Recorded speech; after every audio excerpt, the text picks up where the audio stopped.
লোভী মানুষ চেনার সহজ উপায়। পৃথিবীতে অনেক মানুষ বসবাস করে। এরা এক একজন এক এক রকম হয়ে থাকেন। একজনের সাথে আরেকজনকে মেলানো বেশ কঠিন হয়ে পড়ে। এদের মাঝেই এমন কতগুলো মানুষ বসবাস করে যারা ভীষণ লোভী হয়ে থাকেন। লোভের জন্য তারা যে কোনো কিছু করে ফেলতে পারেন। ভাবছেন এতে আপনার সমস্যা কী? সমস্যা কিন্তু আছে। এই লোভী মানুষদের কেউ যদি আপনার কাছের মানুষ হয়ে থাকেন কিংবা হয়ে থাকেন ভালোবাসার মানুষটি, তাহলে কিন্তু মহা বিপদ। সে সর্বদা নিজের স্বার্থে আপনাকে ব্যবহার করবে। দিন শেষে নিজেকে আপনার মনে হবে পাপোশের মতন। আর তাই এই লোভী মানুষগুলোকে চিনে রাখাটা ভীষণ জরুরি। কিভাবে চিনবেন জেনে নিন চেনার কয়েকটি সহজ উপায়। মিষ্টিভাষী। এরা মিষ্টিভাষী হয়ে থাকেন। এদের কথায় মিষ্টতা থাকে। মিষ্টি কথা বলে এরা মানুষকে ভুলিয়ে থাকেন। সবসময় ভালো কথা বলে, সবসময় মন জোগানোর চেষ্টা করে। এরা আপনার সাথে ভালো ব্যবহার করে আপনাকে এরা বিপদে ফেলে দিতে পারে যে কোনো মুহূর্তে।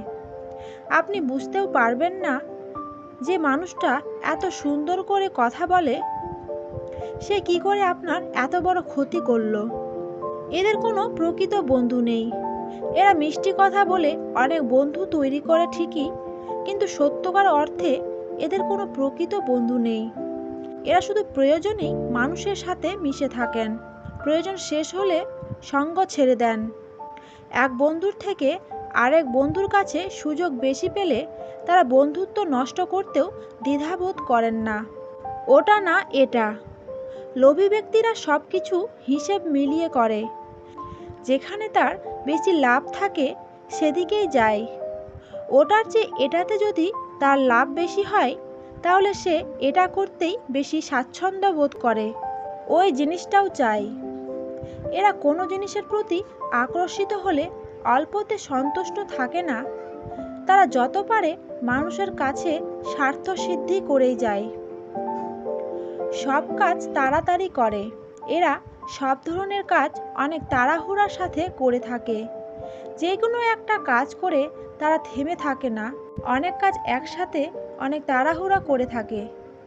কোনো কিছুর লোভ তারা সামলাতে পারে না। অনেক বেশি কথা বলে। লোভী মানুষেরা অনেক বেশি কথা বলে থাকে। বলতে গেলে এরা বাচাল প্রকৃতির হয়ে থাকে। একবার কথা শুরু করলে এরা থামতে চায় না।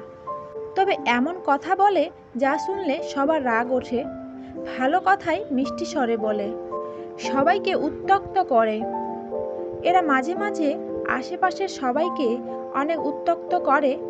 বিভিন্নভাবে তারা সবাইকে উত্ত্যক্ত করে থাকে। অতিরিক্ত কথা বলে বারবার এক কথা বলে। যে কোনো জিনিসের জন্য ধর্ণা ধরে তারা সবাইকে উত্ত্যক্ত করে বসে।